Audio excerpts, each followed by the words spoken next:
देवभूमि उत्तराखंड में आस्था और विश्वास की रक्षा को मुख्यमंत्री पुष्कर सिंह धामी ने लेकर एक बड़ा कदम उठाया है। कांवड़ यात्रा से ठीक पहले राज्य सरकार ने ऑपरेशन कालनेमी शुरू कर दिया, जिसका असर अब दिखने लगा है। सरकार के इस निर्णय में एक बार फिर मुख्यमंत्री पुष्कर सिंह धामी को उस धार्मिक नेतृत्वकर्ता के रूप में स्थापित किया है जो आस्था की रक्षा के लिए न सिर्फ सजग है बल्कि निर्णायक भी है। कांवड़ यात्रा से ठीक पहले लिया गया यह निर्णय श्रद्धालुओं में विश्वास और सरकार की प्रतिबद्धता को मजबूत करता है। इस अभियान के तहत उन लोगों पर कार्यवाही की जा रही है जो अपना भेष बदलकर लोगों को निशाना बनाते हैं। सीएम धामी के निर्देश हैं कि जो धार्मिक भेष में जनता को गुमराह कर रहे हैं उनके खिलाफ बिना देरी किए सख्त कार्यवाही हो। सरकार के इस फैसले का साधु संतों ने भी स्वागत किया है। देखिए, बहुत पवित्र महीना श्रावण मास का प्रारंभ हो गया है और श्रावण मास में हमारे राज्य में यहाँ अनेक हमारे धार्मिक स्थल हैं। भगवान महादेव की धरती है ये। वहीं माँ गंगा का जल लेने पूरे देश भर से कई करोड़ों की संख्या में शिव भक्त कांवड़िए आते हैं। धार्मिक आस्थाओं का ये हमारा प्रदेश है, देवभूमि है।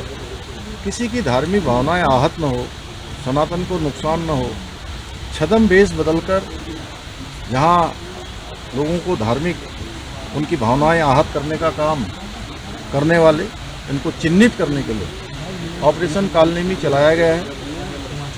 और ये एक सर्च अभियान भी होगा। हमारा पूरा प्रशासन इसमें पूरी तरह से ऐसे लोगों को चिन्हित करेगा जो लोग अपना वेश बदल के लोगों की धार्मिक भावनाएं आहत करते हैं, उनको ठगने का काम करते हैं, भ्रम का काम करते हैं, उनके खिलाफ कार्रवाई करी जाएगी। हमारे माननीय मुख्यमंत्री जी को बहुत बहुत आशीर्वाद, साधुवाद। हमने देखा हमारे माननीय मुख्यमंत्री जी हिंदू हृदय सम्राट है और हमने पहली बार देखा जब हमारे माननीय मुख्यमंत्री जी ने डामकोठी में कावड़ियों को बुला करके उनका पूजन किया और हरिद्वार में नहीं, हरिद्वार से बाहर भी उनका हेलीकॉप्टर के द्वारा फूलों की वर्षा की। मेरा ये मानना कि ऐसे मुख्यमंत्री मिलना हमारे उत्तराखंड को दुर्लभ है, ना भूतो ना भविष्यति। और हमारे माननीय मुख्यमंत्री जी का विजन है इस समय जितने भी श्रद्धालु है, जितने कावड़ी है, उनके साथ कोई ऐसी घटना ना घटे जो अप्रिय हो। और माननीय मुख्यमंत्री जी ने जो विजन शुरू किया है, सबसे बड़ी बात है, जब भी हमारे सनातनियों का कोई भी पर्व शुरू होता है उस समय कालनेमियों की संख्या बढ़ जाती है और कालनेमी भगवा पहन करके लोगों को लूटते हैं, ठगते हैं। इसीलिए पूरा प्रयास किया जा रहा है कि जो भी कालनेमी है उनको तुरंत चिन्हित करके पुलिस के हवाले किया जाए। और कालनेमी पर अखाड़ा प्रस्तुत है, हुंकार बड़ी है कि कालनेमी का समर्थन करके मुख्यमंत्री के हाथों को मजबूत करेंगे, उनके उद्देश्यों को पूरे देश के अंदर भेजेंगे।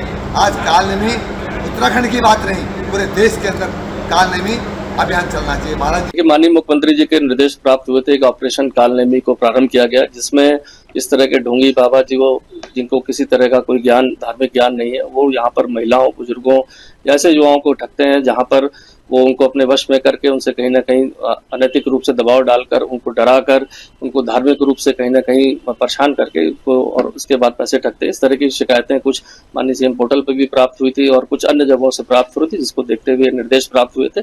आज राजधानी में इसलिए विभिन्न टीमों को बनाकर ऐसे गोपनीय स्थानों पर जहाँ इस तरह के बाबा, ढोंगी बाबा जो बन के लोगों को ठगते हैं या रुकते हैं, उन जगहों पर टीमों ने सर्च ऑपरेशन किया था। और इसमें सबसे बड़ी ब्रेक थ्रू अभी जो मिली है पुलिस को, इसमें थाना सहसपुर क्षेत्र से मिली है, जहां पर एक बांग्लादेशी जो छद्म वेश में जो यहाँ पर बाबा बन के रह रहा था, जिसका नाम पूरी अभी एजेंसी से इंट्रोगेशन, ज्वाइंट इंट्रोगेशन में पता चला कि रकम इसका नाम है, जो टंगाइल जिला जो ढाका के पास है, वहां से ये चोरी छिपे 6-7 महीने पहले विभिन्न स्थानों से होते हुए देहरादून पहुंचा था और कुछ समय से यहाँ पर सक्रिय होकर छद्म वेश में लोगों को ठगने का प्रयास कर रहा था।